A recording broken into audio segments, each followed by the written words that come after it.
Hi guys, welcome back to brand new video. మనకి ఈ video సరికి ఏంటంటే ఒక మంచి పొలిటికల్ టాపిక్ అయితే చెప్పబోతున్నాను అనమాట. కానీ వీడియో ఎక్కడ స్కిప్ చేయకుండా చాలా చూసే ప్రయత్నం చేయండి.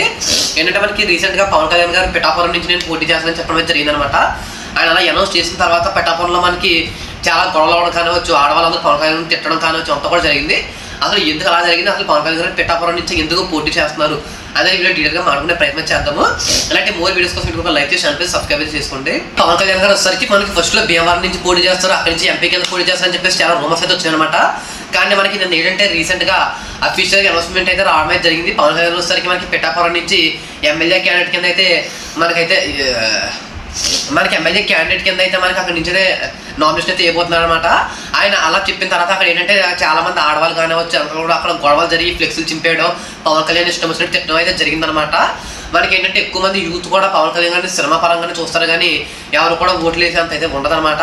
అసలు ఓడిపోయిన చోట నుంచే ఎందుకు చేయట్లేదు, భీమవరంలో ఓడిపోయారు మొన్న, కానీ అక్కడి నుంచి ఎందుకు చేయట్లేదు అని చెప్పేసి వాళ్ళు వాదన అనమాట. అసలు ఎందుకు పిఠాపురం నుంచే ఈయన చేస్తానని చెప్తున్నారనేది చూద్దాము.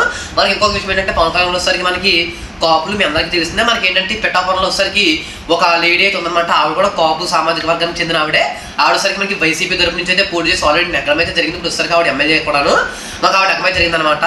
మనకి ఏంటంటే వర్మ అని చెప్పేసి ఒక అతను అయితే ఉన్నాడు అనమాట. అతను ఏంటంటే చాలా పవర్ఫుల్ అయితే చెప్పుకోవచ్చు. మనకి ఇండిపెండెంట్గా కూడా నామినేషన్ ఇస్తారు, కానీ ఖచ్చితంగా తనకు గెలిచే సత్తా అయితే ఉందన్నమాట. తనసరికి టీడీపీ నుంచి అయితే పోటీ చేస్తాడనమాట. కానీ ఏంటంటే ఈసారి రెండు కూడా కలవడం వల్ల టీడీపీ జనసేన రెండు కలవడం వల్ల మనకి అతనికైతే మనకి ఎలాంటి సీటు కట్ట ఇవ్వలేదు అనమాట. దానికి తనకి సీట్ ఇవ్వకుండా పవన్ కళ్యాణ్ గారికి సీట్ ఇచ్చారనే ఉద్దేశంతో ఏంటంటే అక్కడ ఉన్నటువంటి టీడీపీ కార్యకర్తలు కానివచ్చు, వీళ్ళందరూ కూడా గొడవలు చేసి ఫ్లెక్స్లు చంపడం కానివచ్చు, ఇవంతా కూడా చేయడం అయితే జరిగిందనమాట. ఏంటంటే పవన్ కళ్యాణ్ భీమవరం నుంచి పోటీ చేసిన, అదేవిధంగా పిఠాపురం నుంచి పోటీ చేసిన నెగిటివ్ అయితే నేనైతే అనుకోవట్లేదు. అసలు దీనిపై మీ అభిప్రాయం ఏంటంటే కామెంట్ చేసి చెప్పండి. ఇలాంటి మోర్ వీడియోస్ కోసం మీకు ఒక లైక్ చేసి ఛానల్ సబ్స్క్రైబ్ చేసుకోండి.